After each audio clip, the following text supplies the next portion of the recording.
Hey everybody, welcome to another episode of Director's Commentary on Wolfpack Hustle. I'll keep this short. It's really good to see you. I'm so glad you are watching these and I hope you're enjoying them. That being said, let's dive right into it. Thanks.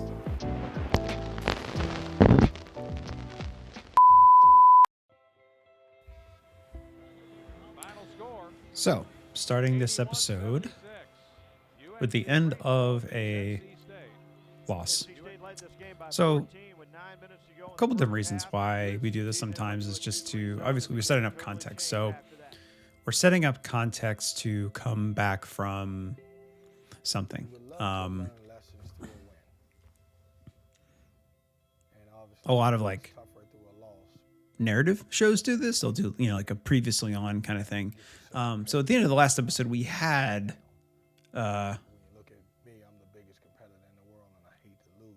the team losing. We showed the loss. We saw the loss. So to start off again, I wanted to just remind folks that we are coming back from something. So that's why we do this. And the idea of it from a fan perspective, like, you don't want to see that. Nobody wants to see their team, a show about their team, and the very first thing you see is a loss. But I felt it was important to set up context. Again, we do this sometimes. And a lot of times with this show, with basketball, college basketball as a sport, sometimes there's 3 games inside of 7 days. Now, with the turnaround of the show being 6 to 7 days, if I have 3 games in that time span, I can't fit all of them in there. So a lot of times what I'll do is if a game is on say it's on a Sunday, that's when the show airs. I can't possibly cut together and edit on a Sunday for a show that's being released on the same day. So what I'll do is I'll start the episode off with some kind of recap. If it was a really good game, really intense game, close game, I'll put a little more in there. If it's just a straight up win or loss, I'll just have the ending to start this episode off. So that way we can get right into the episode that might have 2 games, 1 interview, 2 interviews, 1 game. Depends on what we're dealing with.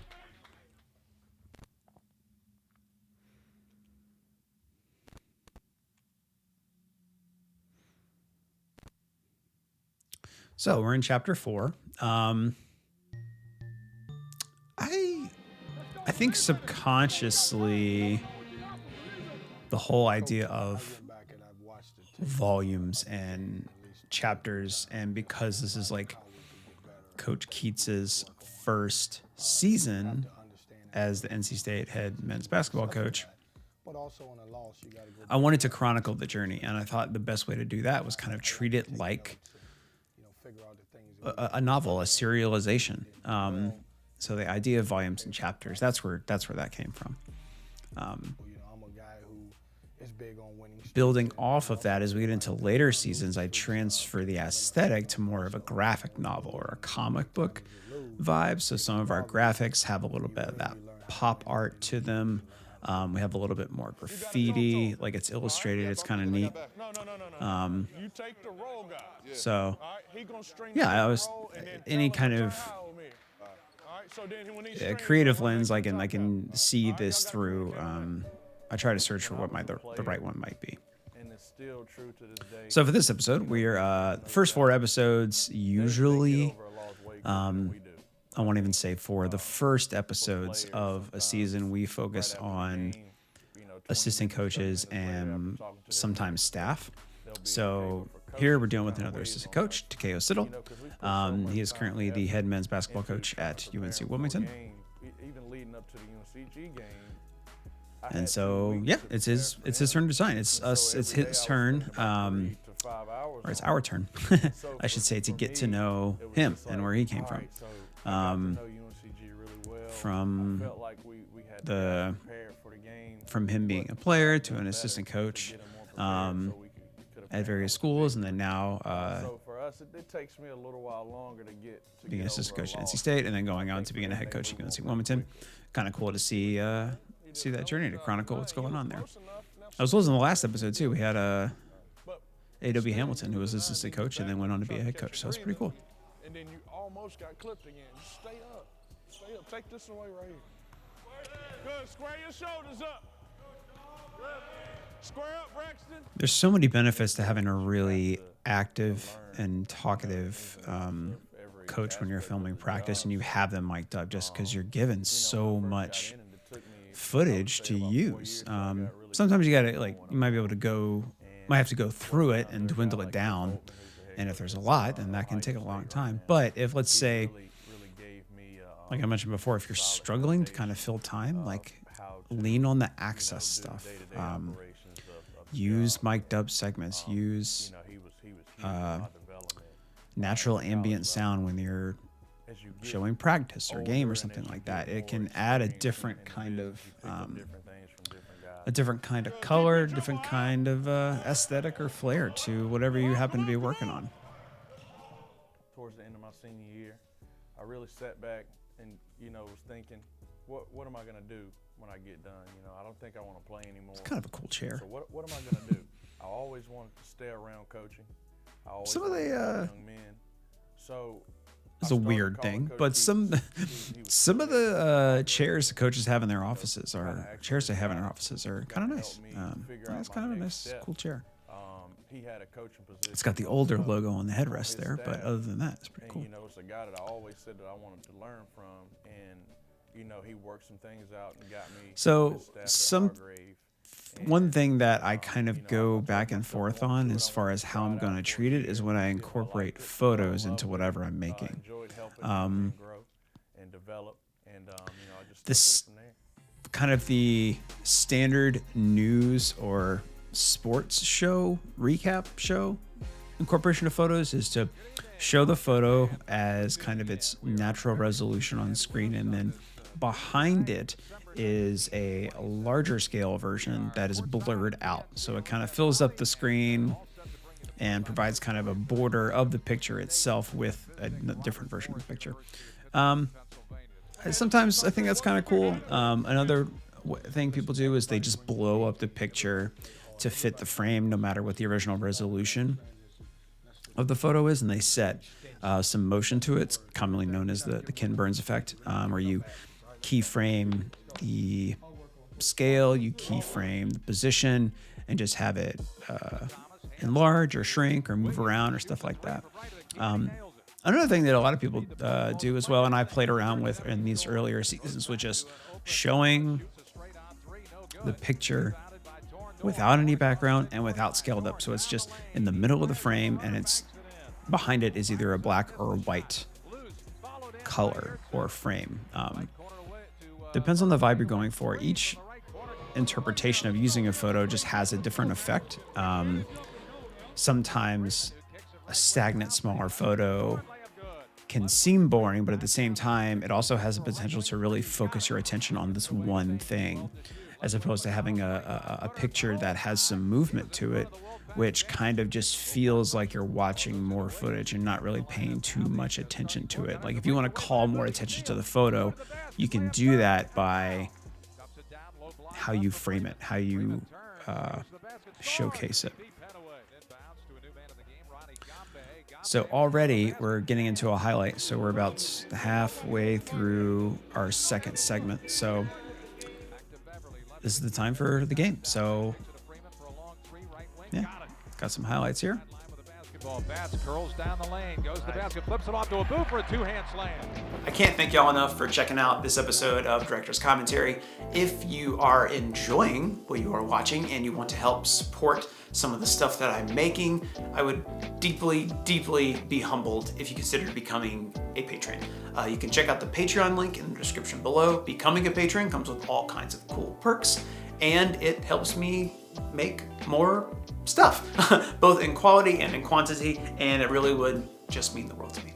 Okay, please resume watching. Simple pass. We got a simple play one time. What is that music in the background there? Sometimes the music play like over the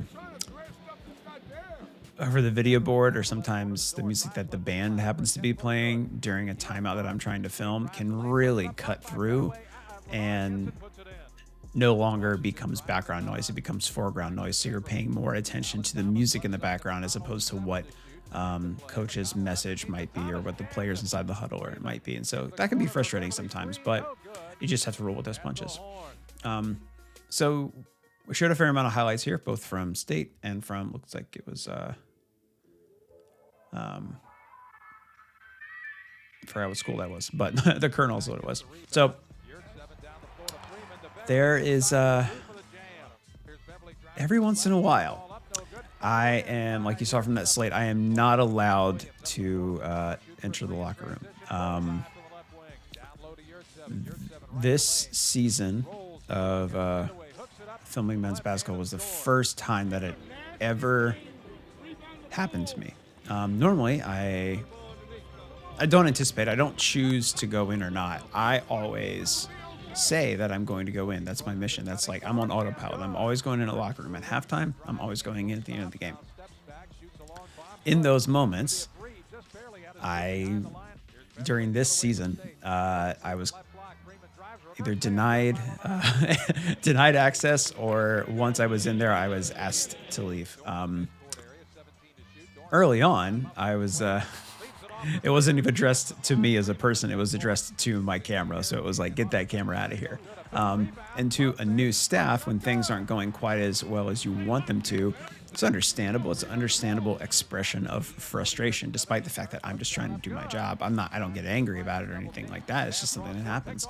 But one of the things that kind of evolved, especially with men's basketball, was there were still moments throughout the 3 years I did it that I was not allowed in the locker room. And it was never no one was a bouncer at the door and told me not to have to come in. Usually what would happen is I would walk in and do my job.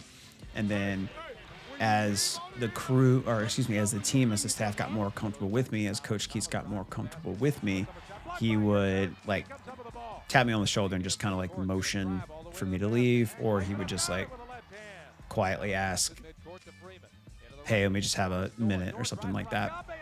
And so that was something I hadn't really had happen before, was being asked to leave the locker room. But, I understand it as a coach, like you don't want outside distractions. You want to keep everything kind of intimate and in-house, and you wanted to keep their message to the closest, your closest knit group as possible.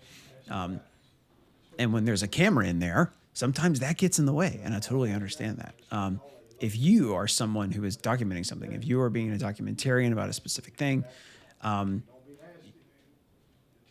you as an individual should always try to get what you need to get. So even if in your head and your heart you might feel a little uncomfortable, just go ahead and do it, because the worst thing that will happen is that you will be asked to leave.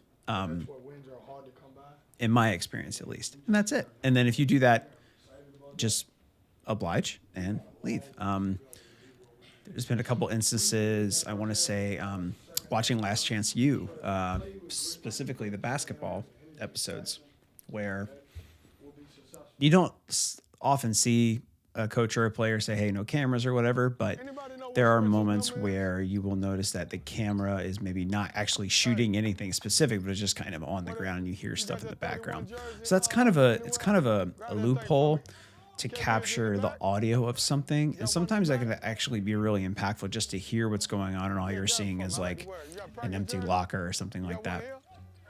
But yeah, you're gonna come across some individuals who might not want you to film a certain thing, and don't fight, don't be rude, oblige. If you can, explain what you're trying to do. But if the request of your subject, if at the request of the people you are filming, they would like you to stop filming, you should oblige, especially in the documentarian standpoint. Now, there are certain documentarians out there, or documentaries even, where the subject matter is a little more intense. Maybe it's a little more activist oriented, maybe a little bit political oriented. And so if in those moments, if somebody's being filmed that doesn't want to be filmed, the documentarian, with their mission in mind, has every right to keep filming. But if your job is to support and follow around a group of people, you should try and do your best to keep them happy, while still doing the best job you can of portraying reality. Good job. Hey, baseline white, come on. That's way too easy. I never thought y'all would give up there. Let's go. Come on, man. Come on. Go. Come on. Well, the Coach Keats has a practice jersey on. Practice. I'm always evaluating. I'm always watching. Even up to the day when we're just finishing shoot around, I want to make sure that the guy is mentally prepared and he's working hard to be able to play in the game. So yeah, and now we are back to another game. So just like that, we're kind of keeping the interview stuff quick this time around. Like I said, we just had one interview with Coach Siddle, brief mic'd up segment with Coach, back into the second game. So our fate looks like Jacksonville State Dolphins.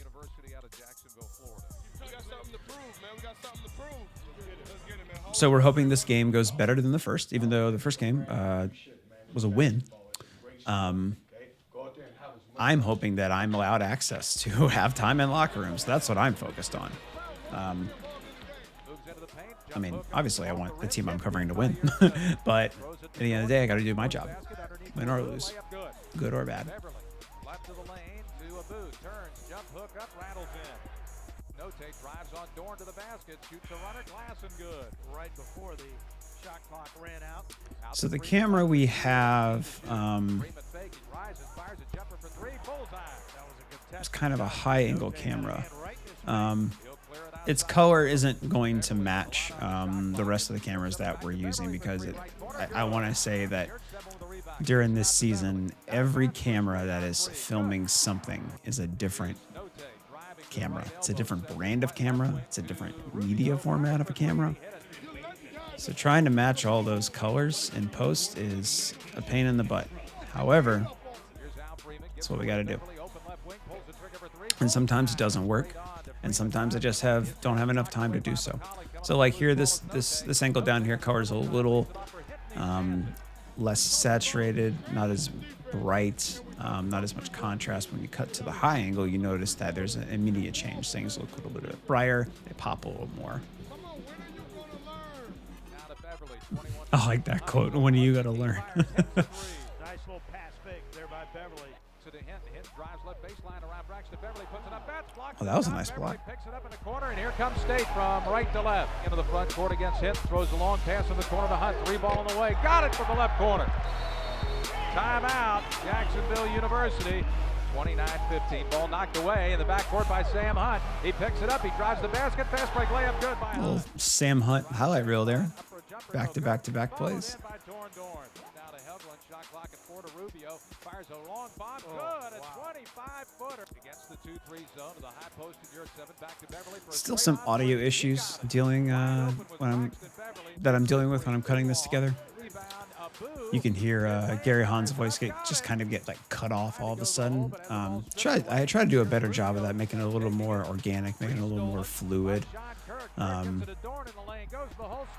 nice reaction by Sean Kirk there. That was pretty cool. I don't think I noticed that before.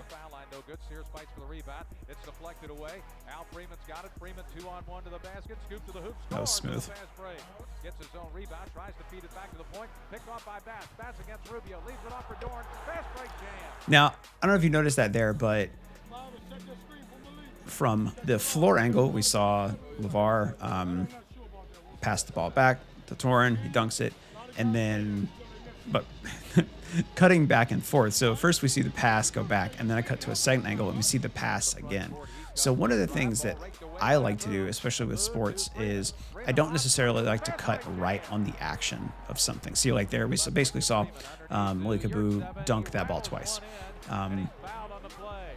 Now, general cinematic editing rules will tell you to cut on action, and that's totally fine. There's nothing wrong with that. What I like to do is actually something I discovered that happens in a lot of Jackie Chan films, and that the cutting on the action actually takes away from the impact of the action.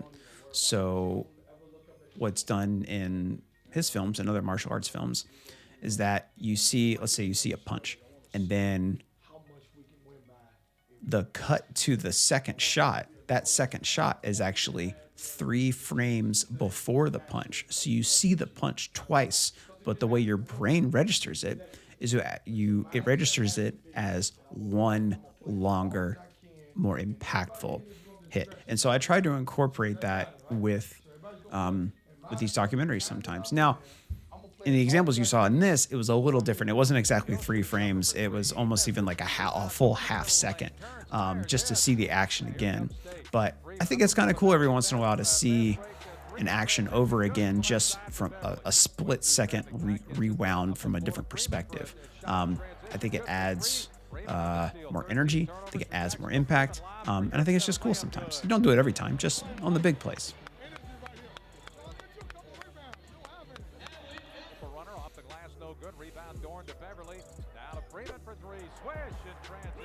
So here it very much seems like I'm kind of like buying time, like I'm killing time, because, you know, the team was up by 30 some points at the half. So, and it was still a long first half. So in the second half, probably showing a little bit of the same thing. Just trying to show some highlights, give everybody some love, because I think everybody ended up playing in this game.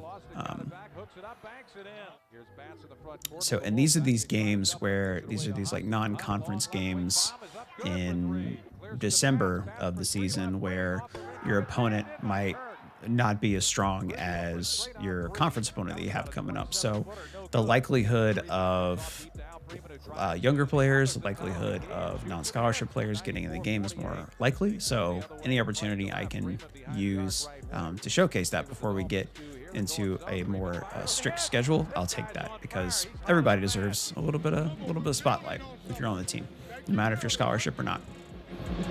Good job, man. It's fun, right? It's supposed to be fun. It's supposed to be fun. Sends a cross court pass to Hunt into the corner for Beverly's 3. Good. That is just beautiful ball movement. Here's Dorn down the floor to Beverly. To the cutting Leonard Freeman, scores and a foul. Stops. He's too far under. Tries to. Yeah, at this point, I'm just putting highlight after highlight after highlight together, which can be kind of fun, especially coming off of a loss. You have 2 back-to-back games that are wins. You want to, I mean, I feel like I want to hang out in the realm of victory for a little longer, you know? Well, that's far. Ooh, money. Oh, man, look at that score. Jeez. Talking about a rebound. My vision of how this program is going to be is that's the way we play. You know, we cause a lot of problems. We play defensively. We get out of transition. We make a lot of threes, okay? You guys realize if you share the basketball... always thought it was kind of wild, the dress code for basketball coaches, men's basketball coaches, was like suits and ties. And since the pandemic, they changed it to be a little more casual, and I thought that was nice.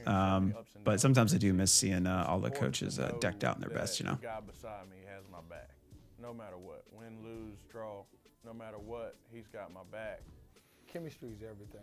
So definitely this segment 4 is like, I think way too short. You can tell I'm kind of, I stretched the Jacksonville game a lot longer than I needed to. And then this segment ended up being really short, excuse me. That's why you had the credits and that Coke logo you saw. Coke is like a sponsor of the 4th segment always. But yeah, had to cut it a little short. That's okay. Thank y'all so much for watching today. If you have any comments or questions about what you saw, please feel free to leave them in the comments section, and I'll get back to you as soon as I can. If you enjoy these videos and you want to stay up to date on other directors' commentaries or other videos I do put out, go ahead and hit subscribe, as well as ringing the bell so you get a notification every time I do make something new. And if you want to further support the stuff that I'm making, I would be so humbled if you considered becoming a patron. Becoming a patron comes with all kinds of cool perks, even outside of director's commentaries. Yeah, but that's about it. Thank you again so much for watching, and I'll see you next time. Bye.